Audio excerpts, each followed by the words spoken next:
So it is March 23, 2026. And for most of you listening to this deep dive right now, it is probably, just another Monday. Right, just a totally normal start to the week. Exactly. You might be commuting to work, or maybe you're pouring your second cup of coffee, just going about your daily routine. But exactly 107 years ago today, something massive happened. Yeah, in a tiny borrowed meeting room in Milan. Right. A really disgruntled group of men gathered to build a political movement out of just pure resentment. And then exactly 14 years after that, on this exact same calendar date, the German parliament cast a single vote that legally murdered their own democracy. It is a date that casts a very long, very dark shadow. It really does. And that actually brings us to our core mission for today's deep dive. We want to take a step back and really look at the bigger historical and social context of the 20th century's darkest political invention. Fascism. Fascism. Yeah. Because the reality is, the word is everywhere today. Sure. And you log on to social media, you read an op-ed, or you turn on the news, and the term is constantly being thrown around. Oh, absolutely. Yeah. It's become this highly charged piece of rhetoric. Exactly. And the problem is, when a word is used as a casual slur to describe just anything or anyone you disagree with, it fundamentally loses its original meaning. It completely loses its diagnostic power. Right. And that's incredibly dangerous. Because if we don't know what it actually is, we won't recognize it if it actually returns. Yeah, we'd be totally blind to it. So today, we are putting fascism under the lens. We're going to rigorously analyze what this ideology actually is and, just as importantly, what it isn't. Because there's a lot of confusion about that. There really is. We are going to explore the specific historical conditions that allowed it to grow, how it spread, and how it differs from modern right-wing populism. And we'll look at whether its underlying framework is genuinely reappearing in Europe and the U.S. today. Yes. And we also need to be brutally honest about the fact that fascism doesn't just fall out of a clear blue sky. It springs from very real societal failures. Right. You have to look at the root causes. Exactly. If we want to resist it, we have to look at the uncomfortable conditions that give it a breeding ground in the West. But before we get into the history, I know you wanted to set a crucial ground rule for this conversation. I do, yeah. Because, as you can imagine, the historical research and the academic sources we're diving into today intersect heavily with incredibly charged modern political debates. Oh, for sure. Our source material includes sharp critiques of both left-wing political rhetoric and right-wing populism. So, we want to make it explicitly clear to you, the listener, that we are not here to take political sides. Not at all. Our job today is to act as your neutral guides. We are going to impartially report, unpack, and synthesize the academic frameworks and historical facts provided in the scholarly material. Right. We aren't endorsing any specific modern political viewpoint. We're just trying to help you understand the profound ideas contained in the research. I think that's the perfect way to frame it. Okay, so let's jump right back to that calendar date, March 23. You have these two incredibly pivotal events separated by exactly 14 years. Let's start with the first one. Take us back to Milan, March 23, 1919. All right, let's set the scene. You are in a rather unimpressive borrowed room belonging to the Industrial and Commercial Alliance. It overlooks the Piazza San Sepolcro in Milan. Okay, so not exactly a grand palace. No, not at all. And the man leading this meeting is Benito Mussolini. Now, it's vital to understand who Mussolini was at this exact moment. He was not yet a dictator. He was actually a former socialist, right? Exactly. In fact, he had been one of the most prominent socialist newspaper editors in all of Italy. But he was kicked out of the Socialist Party because he passionately supported Italy entering World War I. Which the socialists strictly opposed. Right. So he's essentially a political outcast trying to build a new base. So who exactly is in this room with him? Because it wasn't a huge crowd. No, it was a completely eclectic, chaotic mix of about 100 people. You have disillusioned World War I veterans, specifically the Arditi, who were these elite shock troops. Okay. Angry veterans make sense. Who else? You also have revolutionary syndicalists. Let's pause there because syndicalist is a term we really don't hear much anymore. What exactly did they believe? So revolutionary syndicalists were basically radical trade unionists. They believed that the capitalist system was inherently corrupt. Okay, so kind of like Marxists. Well, similar, but unlike traditional Marxists who wanted to form political parties and take over the state, syndicalists believed the workers should just organize massive, crippling general strikes. To completely bypass the government. Exactly. Bypass the government entirely and take direct control of the economy. So they were very radical, very anti-establishment. Wow. Okay, so you have elite veterans and radical unionists. Yeah. Anyone else? Yeah, alongside them in this room, you have these avant-garde artists known as futurists. Futurists, as in people obsessed with the future. Yes, but in a very specific, aggressive way. The futurists were an art and social movement that violently rejected the past. They were obsessed with speed, technology, youth, and industrialization. I think I read that they glorified war, too. Oh, absolutely. They glorified war as the hygiene of the world. They literally published manifestos saying they wanted to burn down museums and libraries to erase history. Wait, literally burn down libraries? Yeah, so that a new, hyper-modern Italian culture could be born. So you take these aggressive artists, the radical unionists, and the traumatized combat veterans, and you put them all in this room. That sounds like a powder keg. It was. And on this day, March 23, 1919, they officially found the Fasci Italiani di Combattimento, the Italian combat fascio. You know, I was reading through their initial manifesto from this 1919 meeting, and I have to admit, it completely broke my mental model of what fascism is. Oh, it surprises everyone. I mean, when we hear the word today, we immediately think of totalitarianism, a massive police state, extreme right-wing dictatorship.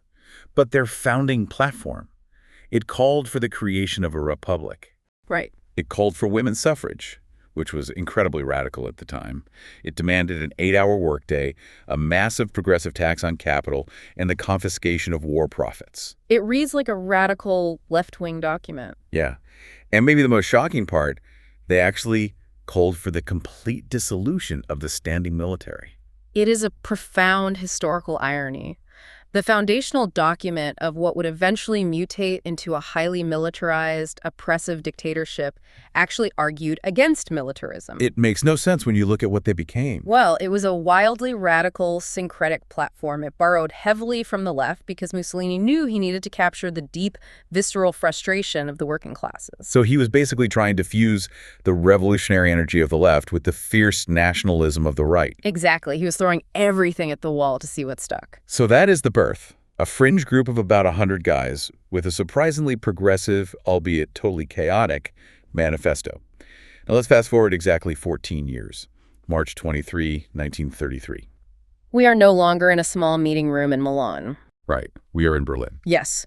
On this exact day in 1933, the German parliament passes the Ermächtigungsgesetz, which translates to the Enabling Act. And it's important to understand the physical environment of this vote, right? Because they aren't in the traditional Reichstag building. No, because it had been burned down a month prior in an arson attack. They are meeting in the Kroll Opera House. And it is not a peaceful democratic procedure. Right. I mean, democracies don't usually just politely vote to end themselves. How did this actually play out mechanically? It was pure physical intimidation. Inside the opera house, a massive swastika banner hung behind the speaker's podium. Just looming over everyone. Exactly. And filling the aisles and completely surrounding the building outside were Hitler's SA, the Sturmabteilung, the paramilitary brown shirts. So they were physically inside the room during the vote. Yes. And they were literally chanting, "Full powers or else we want the bill or fire and murder." They were physically intimidating the elected representatives of the center and conservative parties. What about the opposition, the left-wing parties? Well, the communist representatives couldn't vote because they had already been arrested or forced into hiding after the Reichstag fire. Wow. So under this massive threat of immediate physical violence, the parliament passes the law. What exactly did the Enabling Act do? It allowed Adolf Hitler's cabinet to enact laws without the consent of parliament. And crucially, it allowed those laws to deviate from the German constitution. So it just legally bypassed the entire democratic system. In a single vote, the Weimar Republic, Germany's fragile post-World War I democracy, was legally dismantled. The only political party with the immense courage to stand up in that opera house and vote against the act were the Social Democrats. It's an incredibly chilling juxtaposition. The birth of the movement in 1919 and the legal constitutional death of democracy in Germany in 1933 sharing the exact same day on the calendar. It really is. Now, before we move on, I want to clarify something for the listeners, because when you dig into the history of this, you often run into a persistent myth. The Acerbo Law. Yes. Sometimes you'll read, even in early drafts of some academic papers, that Mussolini cemented his power in Italy with something called the Acerbo Law, on March 23, 1923. Yeah, and the historical research is very clear that this is simply incorrect. So what was the Acerbo Law then? It was indeed a real law. It fundamentally rigged the Italian electoral system to give the fascists a massive unearned majority in parliament. But it was proposed in the summer and officially passed in July of 1923, not in March. Okay, so the significance of March 23 is strictly about that 1919 birth in Milan and the 1933 legal death of the Republic in Berlin. Precisely. What's fascinating here is how these dates show the true trajectory of fascism. It starts as this fringe, eclectic gathering, and it ends as a legal mechanism that dismantles democracy from the inside. Okay, let's unpack this. Because the actual fascist takeover in Italy wasn't on March 23 either, right? Yeah. Mussolini's famous March on Rome was in October of 1922. Right. Let me see if I can synthesize this. The way I'm looking at it is like the story of the Trojan horse. Okay, I like that. That Milan meeting in 1919, that was them gathering the wood and slowly building the horse. The 1922 March on Rome, where Mussolini's black shirts descended on the Capitol, that was them rolling the horse through the city gates. But the legal changes, like the Enabling Act in Germany or the Acerbo Law in Italy, that was the soldiers actually stepping out of the horse in the dead of night to slaughter the guards and take the city. That is a highly accurate and vivid way to visualize the mechanics of it. Fascism rarely just smashed the state from the outside in one giant blow. They needed to get inside first. Exactly. It gained a foothold, it was allowed inside the gates of the establishment, and then it methodically rewrote the legal rules to ensure it could never be removed. Which brings us to the most difficult problem academics face today. How do we actually define what this thing is? Right, because unlike other major political ideologies, it feels incredibly slippery. There's that famous quote from the eminent British historian Ian Kershaw, who said that trying to define fascism is like trying to nail jelly to the wall. It's the perfect description. I mean, if you look at Marxism, you have Karl Marx's Das Kapital. It is a dense, coherent, highly structured philosophical text. And if you look at classical liberalism, you have the foundational writings of John Locke or Kant. Exactly. Fascism has absolutely no equivalent. It lacks a foundational, universally agreed upon philosophical text. It is an ideology based far more on visceral emotion, physical action, and theatrical aesthetics than on rigorous logic. Let's start with the word itself, because words matter. Where does fascism actually come from? It derives from the Italian word fascio, which simply means a bundle or a group, but it traces its symbolic roots much further back to the ancient Roman fasces. Okay, paint a picture of that for us. I want you to picture a bundle of wooden rods, maybe birch or elm, tied tightly together with leather straps, and protruding from the center of this bundle is the head of an axe. Okay, what did that signify to the Romans? In ancient Rome, magistrates known as lictors carried the fasces as a physical symbol of imperium, the state's supreme authority to issue commands and, crucially, to punish. So it was a symbol of power and unity. Yes, the symbolism is brilliant in its simplicity. A single wooden rod can be easily snapped over your knee, but a bundle of rods, bound tightly together, is incredibly strong and nearly unbreakable. It perfectly symbolizes strength and unity. But because of the axe, it specifically symbolizes unity enforced by the threat of state violence and corporal punishment. It is an undeniably powerful symbol. Strangely enough, if you go to Washington, D.C. and look at the Lincoln Memorial, the fasces are carved right into the front of the arms of Lincoln's chair. Yeah, a lot of people don't realize that. Back then, it was just used as a neoclassical symbol of Republican solidarity. But Mussolini co-opted it and made it entirely synonymous with his totalitarian movement. He completely hijacked the imagery. So if they don't have a Das Kapital to explain their beliefs, how do modern historians actually pin the jelly to the wall? The academic literature offers a few major frameworks to help us diagnose it. One of the most influential comes from the historian Roger Griffin. Okay, what's his take? He synthesized the core of fascism down to a very academic, highly specific phrase: palingenetic ultranationalism. Okay, palingenetic, that is a massive word. Yeah. If I'm sitting at a dinner party and someone uses that, I'm going to need them to explain it like I'm 5. What does that actually mean? It's actually a combination of two Greek roots. Palin means again or anew, and genesis means birth or creation. So palingenesis is simply the myth of a phoenix-like national rebirth. A national rebirth, okay. Griffin argues that the irreducible core, the absolute heartbeat of fascism, is the deeply held belief that the nation has fallen into a state of severe existential decay. So they believe things have gone terribly wrong. Exactly. The fascists believe the country has been humiliated, weakened by decadence, and poisoned by internal enemies. Therefore, the nation must be violently cleansed and radically reborn into a glorious new era. It is an ultranationalism driven by a desperate, almost religious craving for national resurrection. That's a great way to put it. It requires that narrative of victimhood and subsequent violent redemption. So it's very different from just standard patriotism. It's not just, I love my country and we're the best. No, not It's at a all. dark narrative. Our country used to be legendary. We have been humiliated and stabbed in the back by traitors.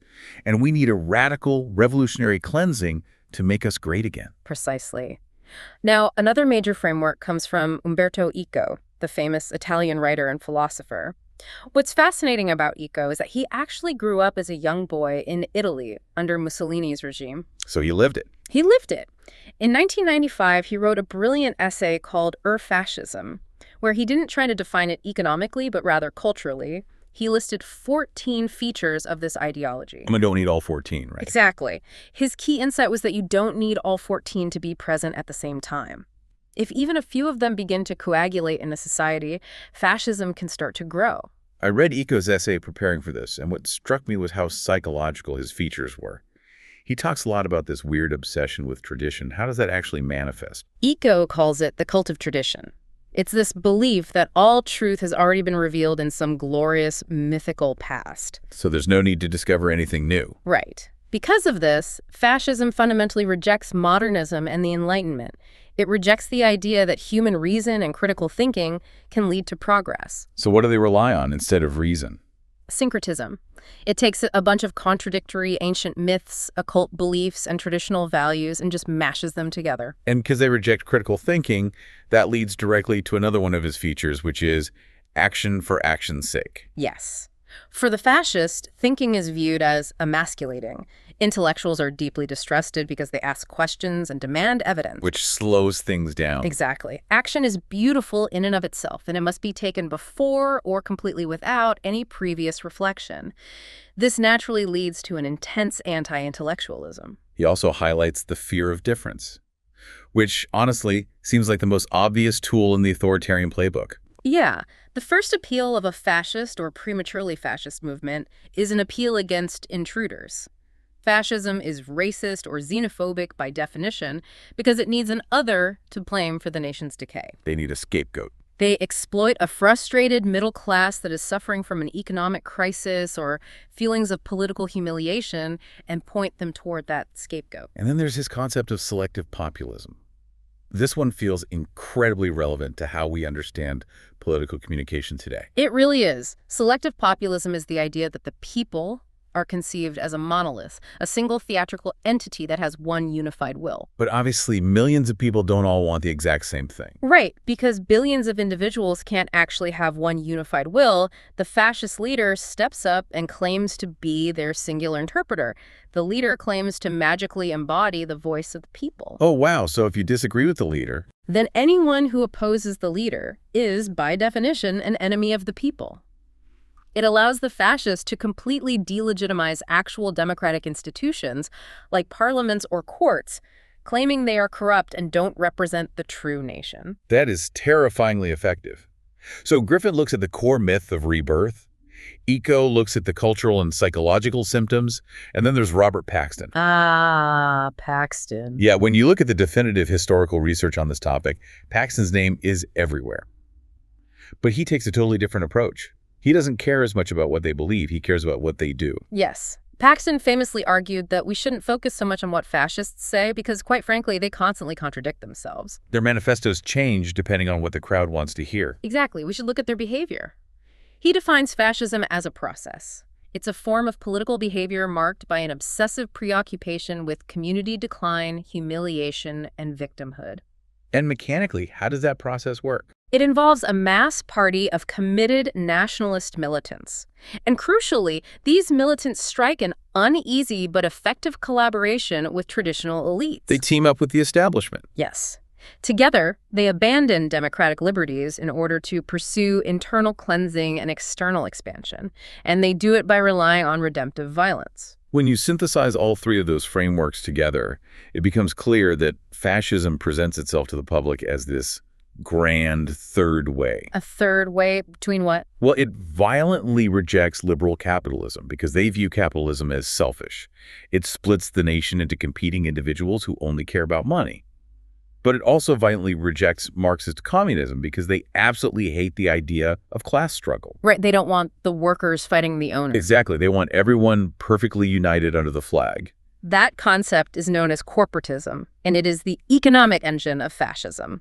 They don't want a free market where businesses do whatever they want, but they also don't want the communist model where the workers own the factories. So who is in charge? The state sits at the absolute top of the pyramid. The state forces capital and labor to cooperate.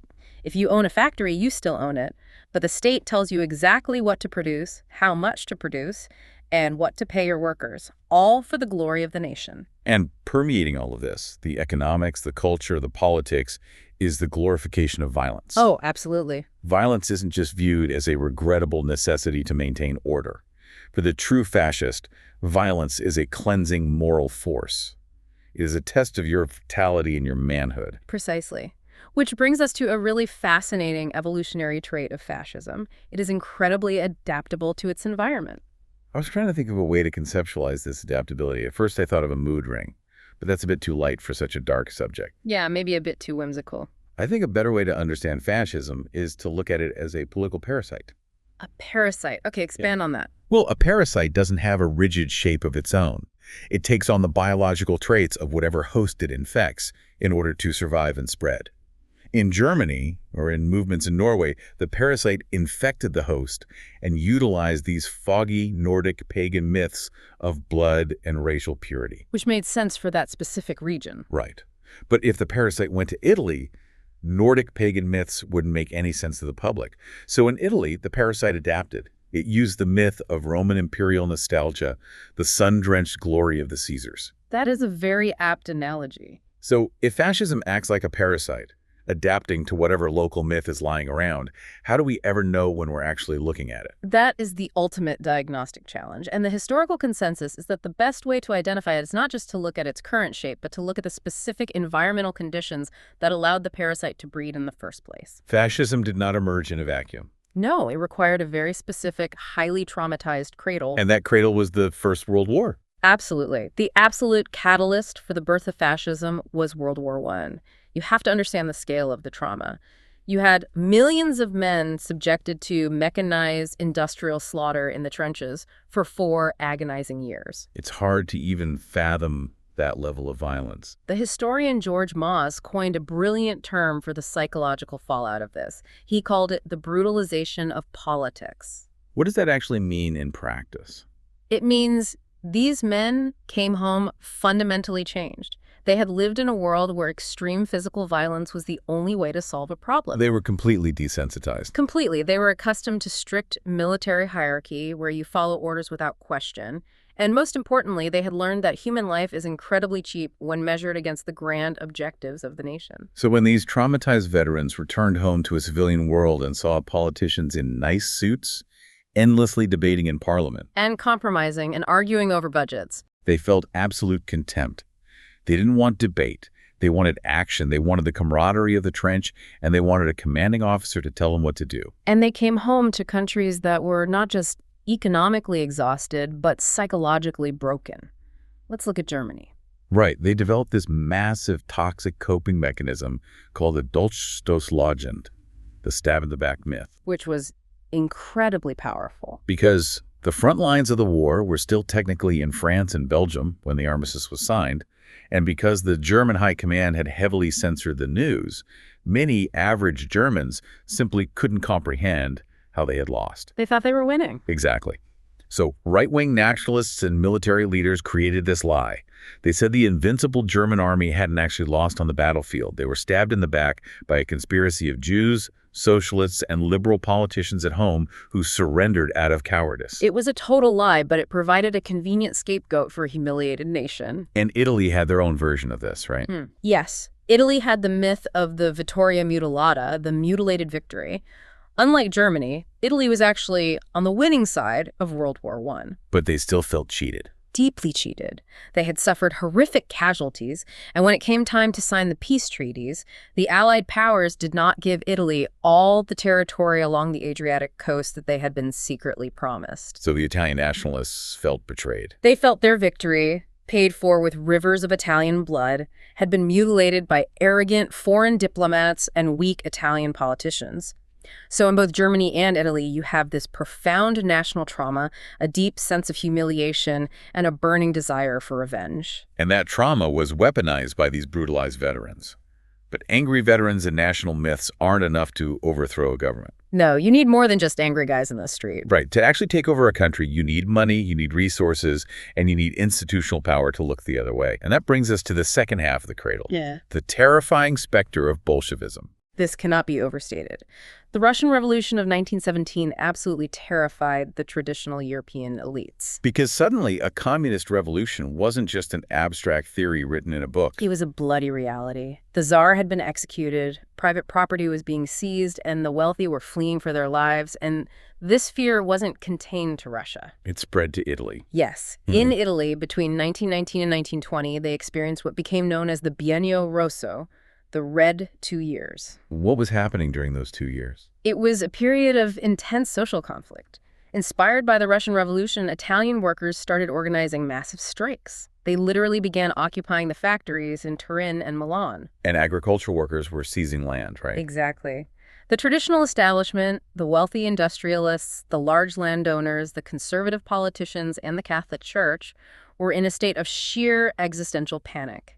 They genuinely believed a communist revolution was weeks away. So the elites look out their windows, and they see Mussolini's black shirts organizing into these violent paramilitary squads. They see them physically beating up union leaders, burning down socialist newspaper offices, and forcibly breaking the strike. And instead of calling the police to restore law and order, They open their checkbooks. yes, they funded the fascists. They provided them with trucks, weapons, and money. The establishment saw Mussolini's thugs as a highly useful, brutal bulwark against the extreme left. And this leads to what is arguably Robert Paxton's most chilling observation across all the historical literature. Fascists never, ever took power alone. Wait, I think the common perception is that Hitler and Mussolini led these massive, unstoppable popular revolutions that just overran the capitals. That is the myth they created after the fact. Yeah. But it is historically false. They never won an outright majority in a genuinely free election, and they didn't conquer the state by sheer military force. So how did they get in? In both Italy and Germany, the fascists were invited into power by traditional conservative elites. If we connect this to the bigger picture, explain how that invitation actually happened in Italy. Because we mentioned the March on Rome earlier. If it wasn't a military conquest, what was it? Well, the March on Rome in October 1922 was largely a theatrical bluff. Mussolini's black shirts were relatively poorly armed and poorly organized. They weren't a real army. No. The regular Italian military, which was loyal to the king, could have easily crushed them with a few rounds of artillery. The prime minister at the time went to King Victor Emmanuel III and begged him to sign a decree declaring a state of emergency so the army could restore order. And the king refused. The king refused to sign it. He was advised by conservative politicians and military leaders who believed that fighting the fascists would be a mistake because they might need the fascists to fight the socialists. So they chose the fascists over the Republic. Exactly. Instead of suppressing the insurrection, the king sent a telegram to Mussolini, who was safely hiding in Milan near the Swiss border just in case things went wrong, and invited him to come to Rome to become the prime minister. The establishment handed him the keys to the state. And the mechanism was almost identical in Germany a decade later. It follows the exact same pattern. By late 1932, the Nazi Party had actually peaked electorally and was beginning to lose votes. They were running out of money. So they were actually weakening. Yes. But traditional conservative politicians, specifically a man named Franz von Papen, convinced the aging President Paul von Hindenburg to appoint Hitler as chancellor in January 1933. Why would they do that if Hitler was losing momentum? Hubris. Utter hubris. Von Papen and the conservatives thought they could use Hitler's mass popularity to crush the communists and secure a majority, and then they would control him. They thought they could control him. Von Papen famously boasted, "Within 2 months, we will have pushed Hitler so far into a corner that he'll squeak." They believed that by surrounding Hitler with traditional conservative cabinet ministers, they could tame him. They feared the political left so intensely that they viewed the extremist authoritarian right as the safer bet. They thought they were hiring a bodyguard. Here's where it gets really interesting. The analogy that comes to mind, and I think this captures the tragic stupidity of the elites perfectly, is a homeowner who discovers they have a terrible rat problem. Okay, the rats are the socialists. Right, the rats are the socialists, the communists, the labor unions causing strikes. The homeowner is a traditional conservative elite. So to solve the rat problem, the homeowner goes out and adopts a tiger. I see where this is going. They let the tiger into the house, and sure enough, the tiger quickly eats all the rats. The homeowner is thrilled. But suddenly, they realize they have a hungry apex predator sitting in their living room, and they've already locked the doors from the inside. That is exactly what happened. They thought they could put a leash on Mussolini and Hitler. It was a fatal miscalculation. Once the fascists were inside the house, once they had the legal mechanisms of the state at their disposal, they used those mechanisms to systematically dismantle the state. But as the historical research emphasizes, while they shared this method of being invited into power, the regimes they ultimately built were not identical. Fascism is not a monolith. Right, there is a spectrum of authoritarianism. Let's look at the big three dictators of that European era: Mussolini in Italy, Hitler in Germany, and Francisco Franco in Spain. They often get lumped together into one big fascist bucket, but the historians draw some very sharp, necessary distinctions between them. Let's start by comparing Mussolini and Hitler. Mussolini's brand of fascism was fundamentally state-focused. As we discussed, his famous maxim was, everything in the state, nothing outside the state, nothing against the state. The ultimate goal was the total bureaucratic mobilization of Italian society under the government. And crucially, early Italian fascism was not strictly biologically racist or anti-Semitic. And there's a specific statistic here that completely surprised me when I read it. What was it? Until 1938, roughly 1/3 of Italy's adult Jewish population were actually registered members of the Fascist Party. Wait, really? A third? Yes. There were Jewish generals in the military and Jewish officials in the government. Mussolini initially viewed nationality as a matter of culture and state loyalty, not pure biology. So when did that change? It was only later, largely because Mussolini needed to cement his alliance with an increasingly powerful Nazi Germany through the Pact of Steel, that he enacted the 1938 racial laws. No, contrast that with Germany. Nazism was a radically different beast because it was obsessed with race from its very inception. Biological determinism and extreme, virulent anti-Semitism were not an add-on or a political afterthought to appease an ally. They were the core. They were the absolute, non-negotiable core of Hitler's worldview. For the Nazis, history was not a struggle between competing states, as Mussolini believed. History was a ruthless Darwinian struggle between biological races. They believed the Aryan race was in an existential fight for survival against the Jewish people. Yes, whom they viewed as a biological anti-race. The Holocaust, the industrialized systematic genocide of 6 million Jews and millions of others, was the logical, terrifying endpoint of this specific German variant. There is no parallel for that in Mussolini's original philosophical framework. Nazism is essentially fascism taken to its most extreme, genocidal extreme. Exactly. Okay, so that establishes the spectrum between Italy and Germany. But then you have Spain, Francisco Franco. Right. He launched a military coup that triggered the Spanish Civil War, and he won that war with the direct military assistance of both Hitler's Luftwaffe and Mussolini's troops. And because of that association, he is almost universally referred to as a fascist in popular culture. But the scholars say that label is actually inaccurate. Yes, most historians classify Franco not as a true fascist, but as a conservative authoritarian. Why the distinction? Well, Franco definitely utilized fascist aesthetics and elements when it suited him. He forcibly merged the genuine Spanish fascist party, the Falange, into his government coalition, but he entirely subordinated them to the traditional pillars of Spanish power: the Catholic Church, the military elite, and the wealthy landowners. So how does that make him different from Mussolini? Franco lacked the core element of palingenesis. He had no desire to enact a sweeping revolution to create a modern new man. So he wasn't trying to build a totally new society? No, he didn't want to radically transform Spanish society into something new. He just wanted to brutally turn the clock back to a traditional, highly conservative Catholic Spain like it was in the 16th century. Let me push back on this because I can hear listeners asking this question. If Franco wasn't a true fascist, does the academic label even matter? How do you mean? I mean, if you are a political dissident in Spain in 1945 and you are standing in front of a firing squad, you don't care if the general giving the order is a palingenetic ultranationalist or a conservative authoritarian. The result is still a brutal dictatorship that crushes human rights. Isn't arguing over whether Franco was a fascist just academic semantics? It is a completely fair challenge. Yeah. For the victims of the regime, the distinction offers zero comfort. Dead is dead, and oppression is oppression. Right. But for us, sitting here trying to understand how these political systems operate and how to identify them, the distinction is vital, because it tells us how these regimes sustain their power over time. Ah, the mechanics of it. Exactly. A true fascist regime, by definition, requires constant, exhausting mass mobilization. It needs endless rallies, mandatory youth groups, paramilitaries marching in the streets, and a constant state of revolutionary fervor and external expansion to keep the energy up. They need the adrenaline. Yes, a traditional authoritarian like Franco, he doesn't want mass mobilization. He wants the exact opposite. He wants demobilization. He wants everyone to just go home. He wants the public to stay completely out of politics, stay quiet, go to church, and go home.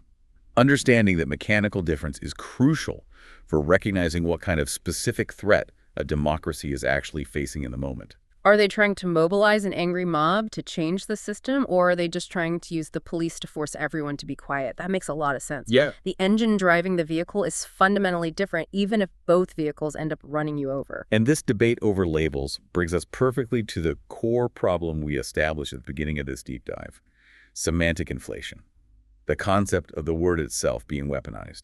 It is an unavoidable issue. Because fascism resulted in the Second World War and the Holocaust, it is rightfully viewed as the darkest political experiment of the 20th century. It carries an immense, unparalleled moral weight.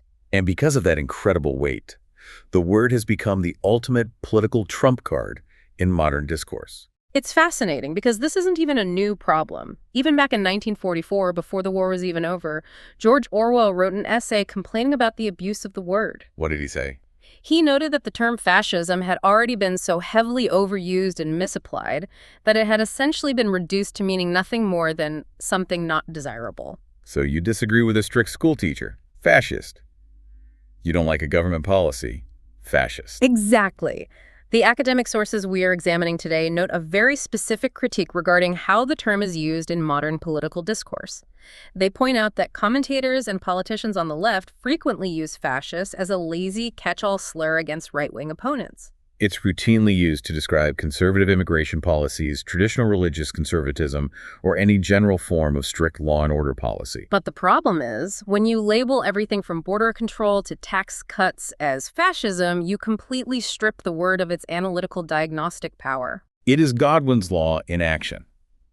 The famous internet adage that says, as an online discussion grows longer, the probability of a comparison involving Nazis or Hitler approaches 100%. And tied directly to that is the logical fallacy known as reductio ad Hitlerum. Explain how that fallacy works. It's the idea that a viewpoint or a policy is automatically invalid simply because Hitler happened to share it.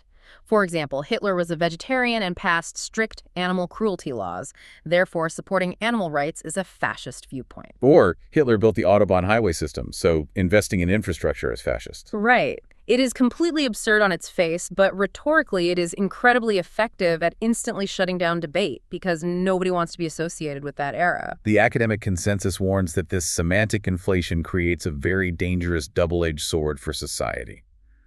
Let's look at the first edge. If you constantly cry wolf, you end up alienating voters who have genuine, everyday political concerns. Imagine a working-class voter who is deeply worried about the economic impact of globalization on their town, or someone who favors strict border enforcement. If you immediately label them a fascist, they are going to stop listening to you. Furthermore, it creates a phenomenon known as reactive pride, where people become so completely desensitized to being called the worst name imaginable that they just stop caring about the label entirely. They embrace the stigma. The analogy you use for this is medical, right? Yeah. If you call a minor head cold pneumonia, you're crying wolf. If every time someone sneezes, you scream, "Oh my God, you have pneumonia, you belong in the ICU," eventually people stop taking your medical advice seriously. They just ignore you.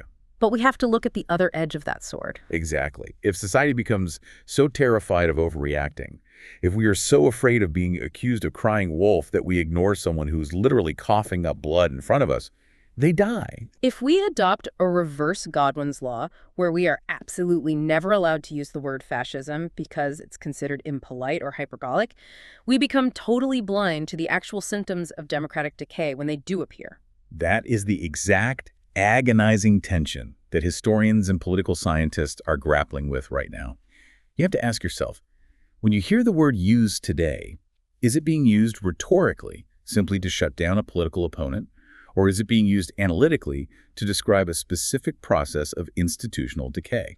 Because while the scholars agree we shouldn't overuse the word, they also passionately agree that the underlying mechanics of how democracies fail are absolutely terrifyingly relevant today. Which perfectly sets up our next major question. We've defined the history. Now we need to look at the present. Is fascism genuinely rising today in Europe and the United States? To navigate this, the sources introduce a highly useful distinction made by the prominent political scientist Kaz Moody. He argues that we need to separate the extreme right from the populist radical right. I think a lot of people would use those terms interchangeably. What is the fundamental difference? The extreme right is, by definition, anti-democratic. They actively want to overthrow the democratic system entirely, usually through violence. This is where classical neo-Nazis, white supremacist militias, and classical fascists live. Okay, and the populist radical right? They are theoretically pro-democratic. They participate in elections and rely on majority rule, but they are anti-liberal. What does anti-liberal mean in this context? Because in America, liberal just means left-wing. In political science, classical liberalism refers to the checks and balances that protect a system. It means having an independent judiciary, a free and critical press, protections for minority rights, and the rule of law. So the populist radical right accepts elections, but they reject these liberal checks and balances. Exactly. They believe that whoever wins the election embodies the true will of the people, and therefore shouldn't be constrained by judges or journalists. So the strategy is to use the democratic process to win power. But once they are in power, they try to kick away the ladder of liberal institutions so nobody else can climb up and challenge them. That's a great way to visualize it. And building on this, the historian Enzo Traverso coined the term post-fascism to describe modern political parties that clearly evolved from historical fascist roots, but operate within this new democratic reality. We need concrete examples here. Who are we talking about? Look at Europe. Take France's National Rally, led by Marine Le Pen, or Italy's Fratelli d'Italia, the Brothers of Italy, led by Prime Minister Giorgia Meloni. Okay, let's look at Meloni's party. Meloni's party is a perfect example of post-fascism. Her party literally operates out of the exact same headquarters building in Rome as the post-war neo-fascist party, the MSI. Their official logo still carries the exact same tricolor flame that is historically associated with the flame burning over Mussolini's tomb. But despite that direct lineage, the scholars don't classify them as classical fascists. No, because they have mutated. They have adapted to survive. Remember, classical fascists hated the free market. They wanted total state corporatism. These modern post-fascist parties have embraced free market capitalism. And they aren't using paramilitaries. Furthermore, they don't have paramilitaries marching in the streets threatening violence. They operate entirely within the legal democratic system. I can see a listener pushing back here. If these parties aren't trying to abolish democracy, and they just want to win elections to pass conservative policies like lowering taxes or restricting immigration, isn't calling them post-fascist just academic hair-splitting? Aren't we doing the exact semantic inflation we just criticized a few minutes ago? Yes. That is the center of the debate. But remember Robert Paxton's stages of fascism.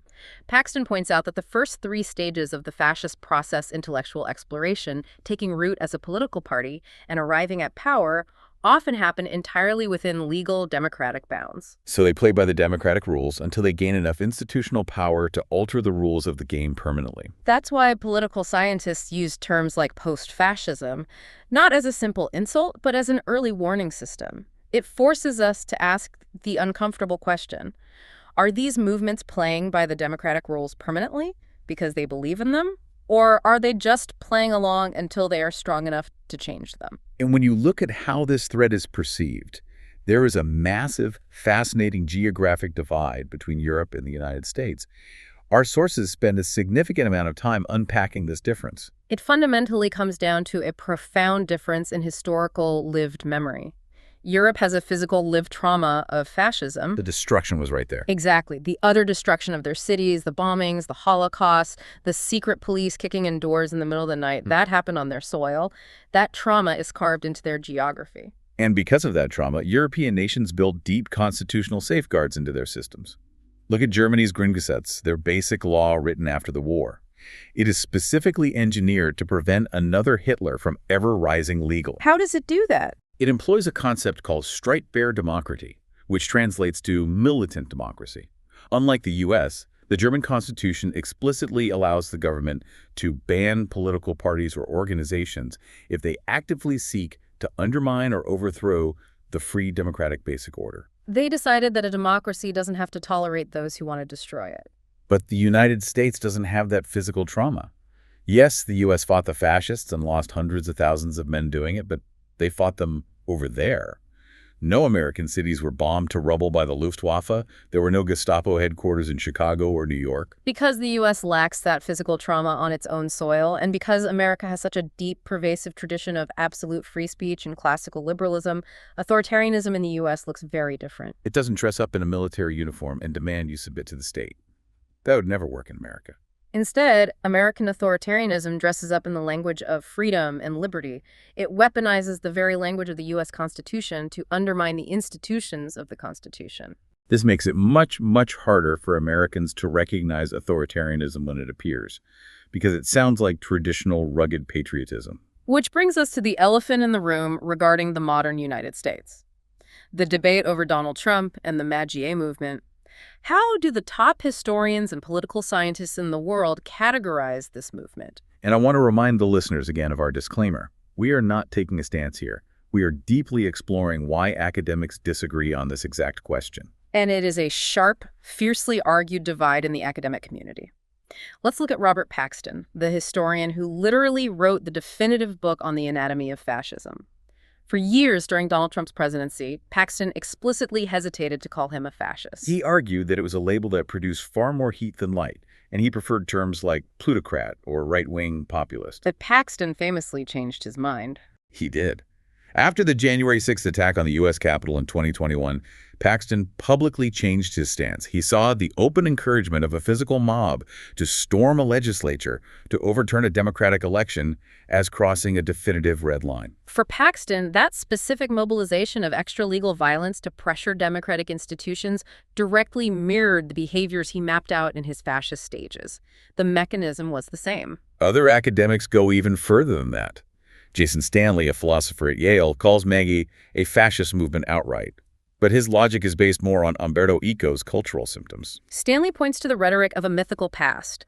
The literal slogan, "Make America Great Again," combined with severe anti-intellectualism, attacks on the press as enemies of the people, and the targeting of minority groups as the cause of national decay. For Stanley, the rhetoric alone is enough to qualify this movement. Conversely, you have Roger Griffin, the foremost expert on palingenetic ultranationalism. Griffin strongly disagrees with applying the fascist label to Trump. Let's explore Griffin's logic. Why does he disagree? Griffin argues that Trump lacks the core revolutionary ideology required for true fascism. Trump isn't trying to create a new man or radically overhaul the structure of society. He is essentially peddling a highly reactionary nostalgia. And mechanistically, it's different, too. Furthermore, Griffin points out that Trump does not have a disciplined, hierarchical, paramilitary mass party operating under a strict chain of command in the way Mussolini had the black shirts or Hitler had the SA. It's a diffuse, chaotic populism, not a structured fascist revolution. And then you have historians like Timothy Snyder who kind of split the difference and use terms like competitive authoritarianism.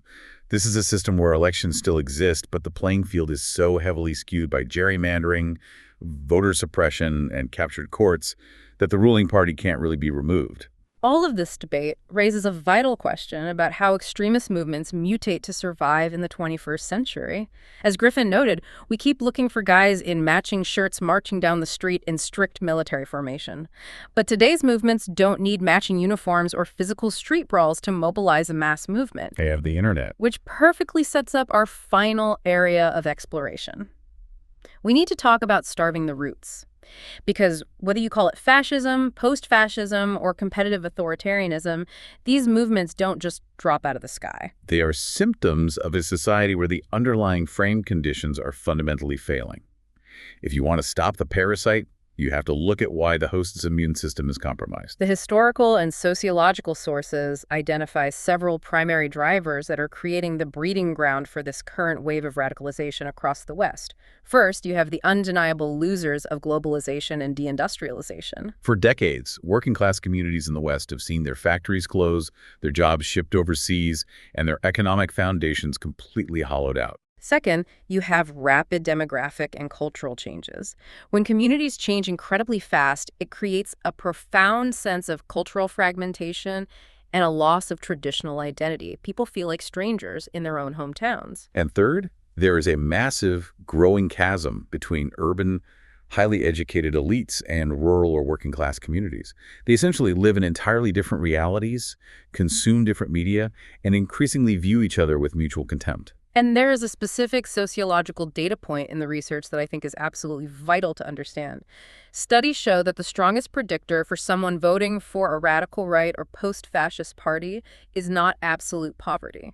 It's not that these voters are literally starving in the streets. No, the strongest predictor is relative decline. Explain the difference. What is relative decline? It is the deep, gnawing psychological fear that your children are going to have a worse life than you did. It's the realization that the fundamental social contract, the promise that if you work hard, you will achieve stability, is broken. When people feel that their social status is slipping away and the political establishment doesn't care, they become desperate for anyone who promises to smash that establishment. And this is where the academic sources issue a stark, urgent warning to the mainstream political establishment. Dismissing these voters' concerns as nothing but pure, irredeemable racism or fascism is a fatal error. Yes, the political scientist Cass Mudd calls this the slumping effect. If mainstream politicians and commentators lump everyone who is anxious about the economy or the speed of cultural change or immigration into the exact same bucket as actual neo-Nazis, they do two incredibly destructive things. First, they ignore the genuine socioeconomic dislocation that desperately needs fixing. They use the label as an excuse not to govern. Exactly. And second, they alienate those voters so deeply that they actually push them directly into the arms of the extremists. If the extreme right is the only political force validating their anger and acknowledging their decline, that is where those voters will go. It goes back to treating the smoke instead of the fire. You can stand outside a burning house, wave your hands, and yell at the smoke all you want. You can call the smoke racist. You can try to legally ban the smoke.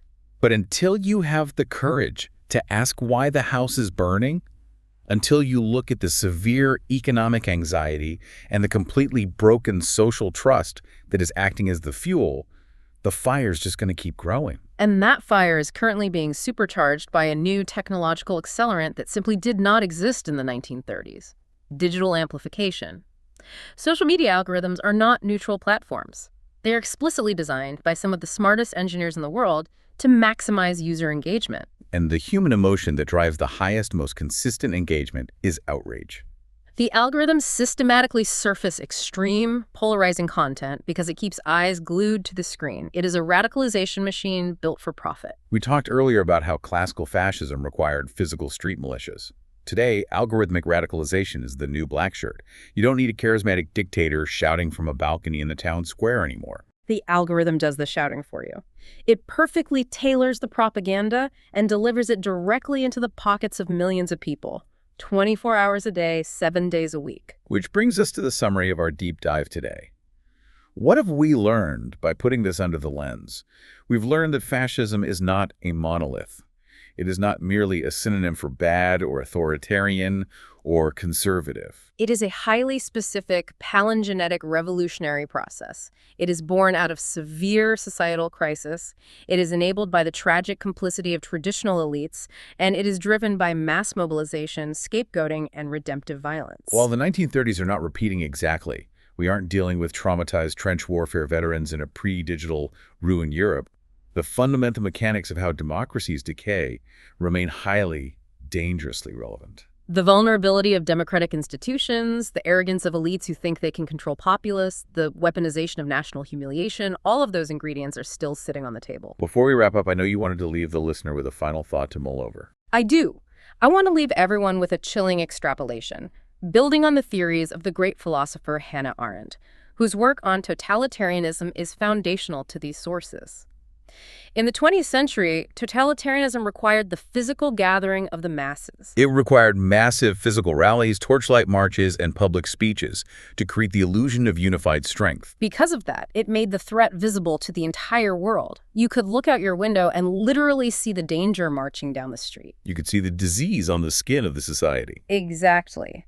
But today, if social media algorithms can perfectly tailor radicalizing content to millions of isolated individuals simultaneously in their own homes, could the next fascist mobilization happen entirely in the dark? Could a democracy legally and culturally fall before the general public even realizes a mass movement has been organized? That brings us right back to the question of diagnosis. It was incredibly easy to diagnose the threat when the marching boots were physically in the street and the opera house was surrounded. Now the disease is operating on a cellular level through screens, algorithms, and feeds. It is practically invisible until the bone just shatters. It's something we all need to be vigilant about. Thank you so much for joining us on this deep dive. We really encourage you to take what you've learned today and use it to critically question the political rhetoric you hear this week. When someone uses that heavy word on the news or online, ask yourself, are they genuinely diagnosing a symptom of democratic decay, or are they just swinging a club to shut down a debate? Most importantly, critically examine the health of the institutions around you and pay attention to the root causes of the anger in your society. Until next time, keep diving deep.